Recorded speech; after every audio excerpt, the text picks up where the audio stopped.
طلبائے دورہ حدیث شریف،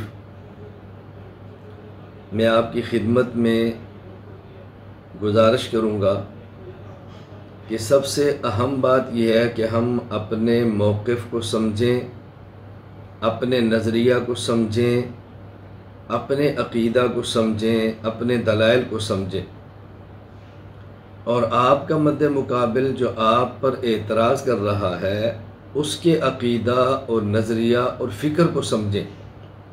پھر ہمارے لیے یہ بات کہنی بہت آسان ہوگی، سمجھانی بہت آسان ہوگی، اور اپنی بات کا کھلنا یہ بڑا آسان ہو جائے گا۔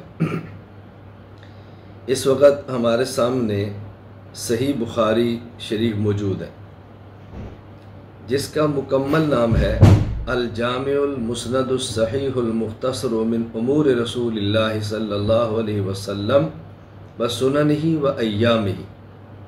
عام طور پر اس کو صحیح بخاری کے نام سے یاد کیا جاتا ہے، جس کے مصنف امیر المؤمنین فی الحدیث حضرت محمد بن اسماعیل البخاری نور اللہ مرقدہ ہے۔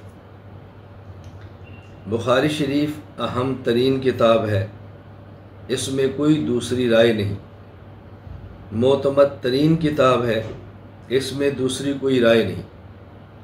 اس لیے خود اہل سنت والجماعت احناف دیوبند کے ہاں صحیح بخاری کو بڑی اہمیت کے ساتھ پڑھایا اور سمجھایا جاتا ہے۔ اور عجیب بات یہ ہے کہ ہمارے ہاں بطور خاص ہند، پاکستان، افغانستان، بنگلہ دیش، یہ وہ علاقے ہیں جہاں پر احناف کسر اللہ اسوادہم کی بحمد اللہ تعالی واضح اکثریت موجود ہے۔ بہت مختصر سا ٹولہ، چند ایک احباب جو میدان میں نکلتے ہیں اور اہل سنت والجماعت احناف دیوبند کے عقائد، نظریات اور مسائل کو زیر بحث لاتے ہیں، ممبر و محراب پر بھی لاتے ہیں اور عوامی سٹیج کے اندر بھی لاتے ہیں۔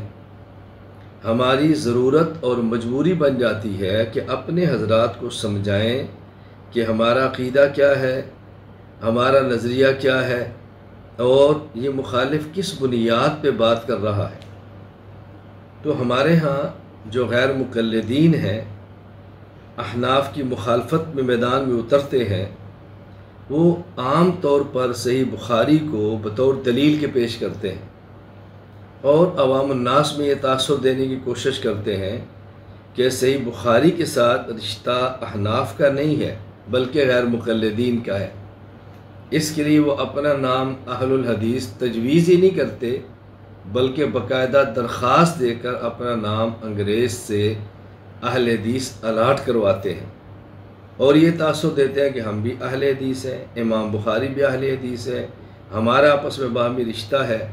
احناف اپنے مدارس میں صحیح بخاری پڑھاتے بھی ہیں، صحیح بخاری کا سال کے آخر میں ختم بھی کراتے ہیں، اجتماع بھی اس کے نام پہ کرتے ہیں، لیکن صحیح بخاری پر احناف عمل نہیں کرتے، احناف کے اس کے ساتھ کوئی تعلق نہیں۔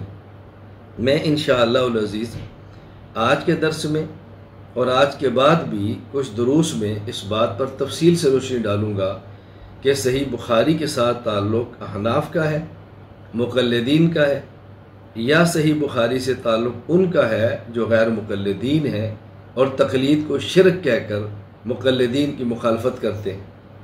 مقلدین نے اسلام کو پھیلانے میں جو قربانیاں دی ہیں اس پر پانی پھیرتے ہیں اور ایک فتویٰ بازی کا بازار گرم کرتے ہیں۔ تو یہ میں انشاءاللہ وضاحت سے عرض کروں گا۔